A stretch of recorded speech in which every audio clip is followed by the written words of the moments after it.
uma púrpura fulminans numa paciente que acabou falecendo de choque séptico, uma paciente jovem, feminina de 40 anos. Foi antes da pandemia do coronavírus, então isso de certa forma facilitou o nosso trabalho, né? Mas foi um caso super emblemático que me levou a retomar essa questão da coagulopatia na sepse, que, como o professor Esteban falou, de maneira nenhuma é nova, e a gente tem uma série de causas infecciosas que geram isso. Então, não é só trombose venosa profunda, não é só tromboembolismo pulmonar, não é só infarto agudo do miocárdio, a gente também tem trombose na pele. E como o doutor Esteban falou, a anticoagulação em casos de coagulação intravascular disseminada induzida por sepse também é extremamente controverso. Esse aqui é um slide super bonitinho de um artigo publicado em 2001, e foi um estudo emblemático na época, ilustrando a cascata de coagulação que era ativada pelo microorganismo, né, infector, seja ele bacteriano, viral, fúngico, parasitário também, como induzir a inflamação e um papel de um fármaco que parecia até então milagroso. Esse fármaco teria o papel, então, de interromper toda essa ativação exacerbada da coagulação que acontecia no indivíduo.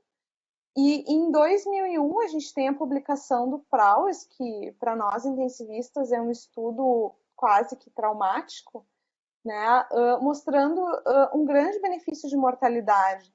Eu achei interessante que no artigo de 2001, eu não me recordava disso, mas a gente já tinha também no próprio artigo valores de dedímeros aumentados nessa população, e inclusive de interleucina 6, que são biomarcadores que vêm sendo trazidos, né, na questão do coronavírus, inclusive jornalistas e o público leigo vem falando interleucina e dedímeros, né? Então, esse aqui é o resultado de um trial grande de 1.600 pacientes que foi conduzido em 2001, usando um análogo da proteína C ativada, que teria então esse papel anticoagulante, mostrando uma redução absoluta de risco de morrer em 28 dias de 6,1%, e o NNT seria 16, 17, então o NNT excelente para terapêutica.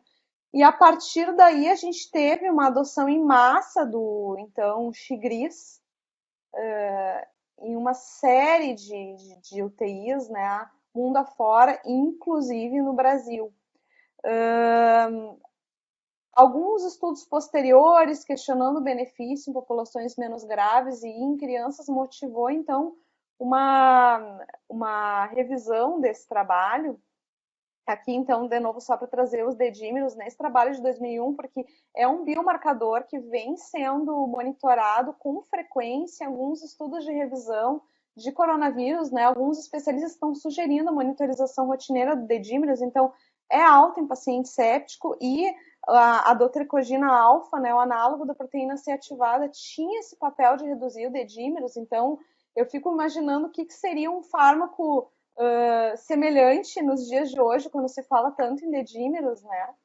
Mas esse estudo acabou sendo revisado, tinha alguns problemas metodológicos, foi interrompido precocemente por benefício, e a gente teve, então, uma publicação de 2012, na verdade, 11 anos depois, e uma posterior retirada do Xigris do mercado mundial, mostrando, então, a ausência de benefício real quando se usou em uma população de doentes sépticos com disfunção múltipla orgânica, doentes, então, mais graves, como se alegava que era o benefício, e se observou, então, que, na verdade, não existia o efeito de mortalidade, né? Aqui a gente tem um editorial ali, choque séptico, né? Avaliando um outro tratamento fracassado. E esse aqui é o trabalho, então, publicado por alguns autores que participaram do primeiro estudo, alguns novos autores, com um maior rigor metodológico, então mostrando a ausência de benefício desse fármaco. Então, eu fico um pouco preocupada quando eu vejo alguns especialistas advogando em prol da anticoagulação empírica de pacientes portadores de coronavírus, porque a gente pode estar incorrendo no mesmo erro que se cometeu há 20 anos atrás, né? E o último ponto só que eu queria trazer é que quem não advoga a anticoagulação empírica muitas vezes fala em testar com muita frequência ou estabelecer uma rotina de testes com maior frequência para pacientes portadores de coronavírus. E isso a gente também pode ocorrer num erro, né? Porque a gente sempre fica com a impressão de que o paciente morre, né? Quando a gente tem nas autópsias aí de pacientes falecidos, por sepse, a gente encontra uma incidência muito alta de eventos tromboembólicos, né? E a gente fica com a impressão de que aquela ali foi a causa do óbito, e que se a gente tivesse intervido antes, a gente poderia ter evitado aquele desfecho. O que a gente observa quando a gente usa a angiotomografia, esse é um exame utilizado com extrema frequência dentro da terapia intensiva, e agora eu não tenho esse dado, a gente até pretende coletar esse dado, mas eu imagino que depois da pandemia do coronavírus, a solicitação desse exame tenha triplicado, quadruplicado, em função dessa questão da gente estar sempre desconfiando de tromboembolismo, dessa série de trabalhos, né? A gente já tem dados americanos mostrando um aumento da incidência de tromboembolismo pulmonar de até 80% ali no início ali, do século XXI, com um decréscimo da mortalidade atribuída ao tromboembolismo pulmonar, né? E daí a gente observa também que a gente tem um super diagnóstico, né? Um overdiagnosis de embolias pulmonares subsegmentares. E são eventos que a gente já sabe, isso é bem definido, que se a gente anticoagular, a gente vai estar incorrendo em maior risco de sangramento e efeitos adversos do que benefício. Então, até que ponto a gente está vendo pacientes com coronavírus que receberam profilaxia farmacológica adequada? Esse é um ponto, né? O doutor Esteban comentou isso. A gente tem uma série de relatos de casos, inclusive na forma de pré-print, de pacientes que não estavam recebendo nenhuma tromboprofilaxia farmacológica, né?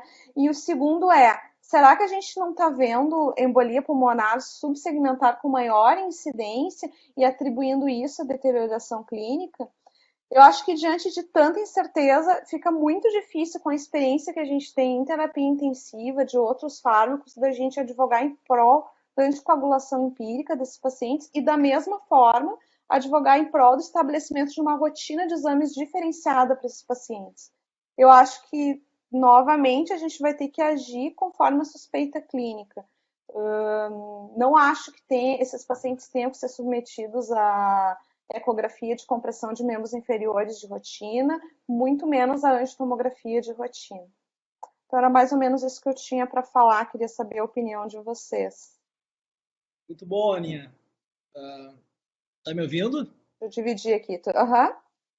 Não, e lembrar também que aquele estudo que tu colocou do ano de 2001 foi um estudo que já naquela época, para muita gente, era bastante questionável, foi um estudo truncado e muita gente pedia por um novo ensaio clínico já naquele momento, né? E acabou ocorrendo uma década depois, e foi uma década de prováveis malefícios além de benefícios para pacientes críticos.